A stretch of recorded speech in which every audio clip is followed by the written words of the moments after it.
You know, this idea of making the bungalow or the building a memorial to Homi Bhabha, apart from it being in conflict with the will and wishes of the sole and absolute owner, Jamshed Bhabha, is that setting up that kind of memorial involves a great deal of practical problems that do not seem to have been faced.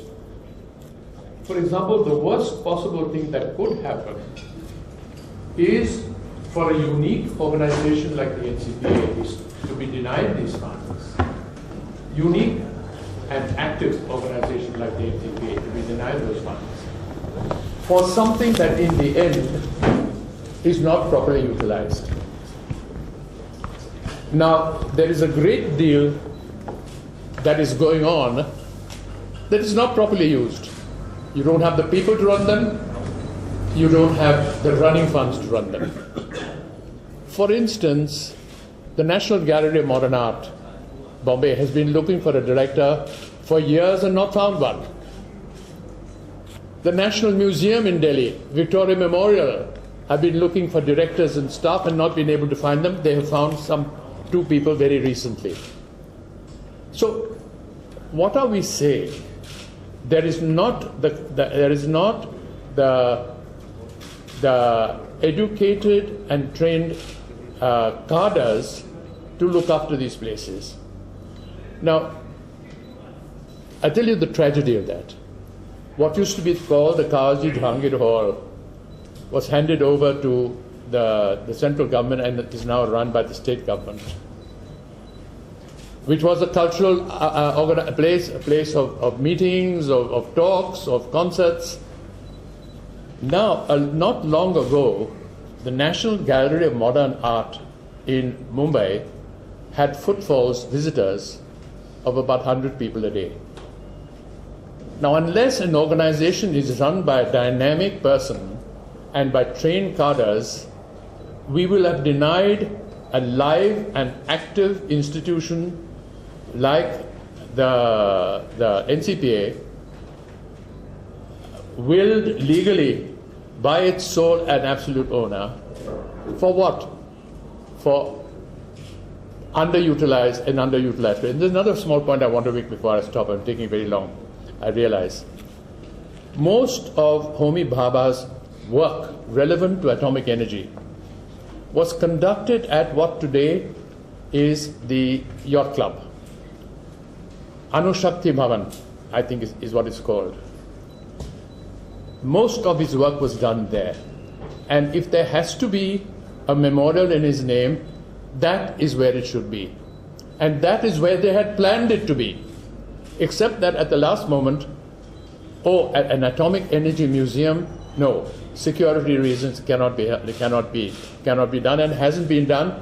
And a place that was renewed and renovated to accommodate a museum is lying empty at the moment. What I'm saying, therefore, there you have something that could be returned to the city. You will say, but what about the security reasons?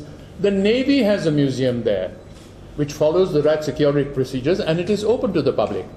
The same thing could be happen here. I could go on and on, but I will wait for questions that are relevant. The thing to add to what you just said is that the location of that is so central. Oh yes.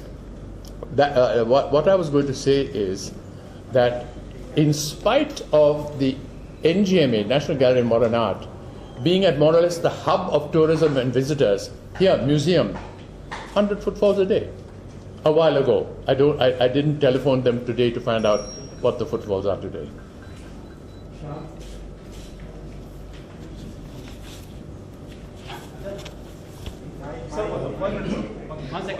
One second. The mics. Remove the mics now.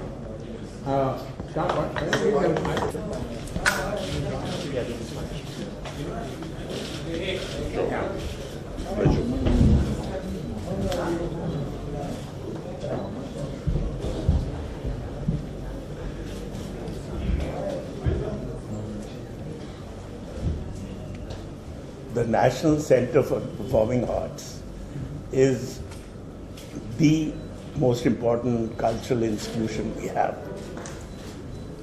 And Jamshed Bhabha, who started the National Center for the Performing Arts, also happened to own the bungalow after Homi Bhabha died. And it was left to him to what he wanted to do with that property, which he bequeathed to the National Center. Now, there cannot be any kind of argument here. It's very simple.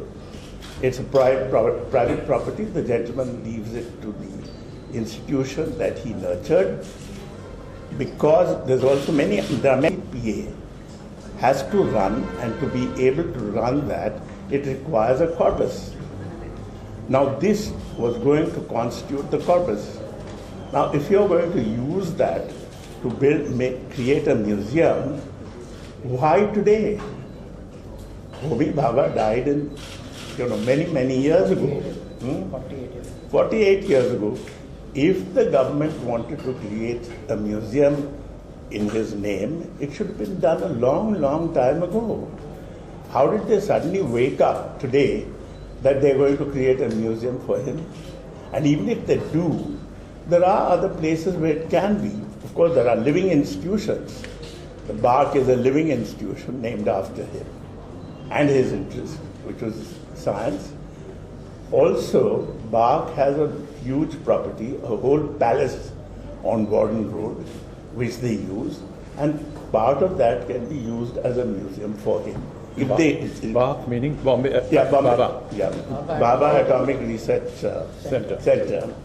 Now, when you have the Bhabha Atomic Research Center in his name, you also have his entire collection of paintings at the Tata Institute of Fundamental Research, which was inspired by him in any case.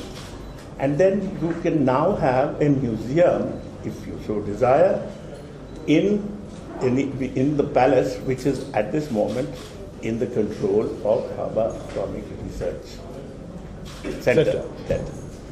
So if that is because I can't understand the logic of using what is essentially private property. Of course, everybody here has mentioned that there was he hardly lived there for one thing.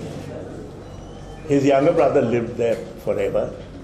He decided to bequeath it to NCPA. I can't understand what this whole business is about in the first place.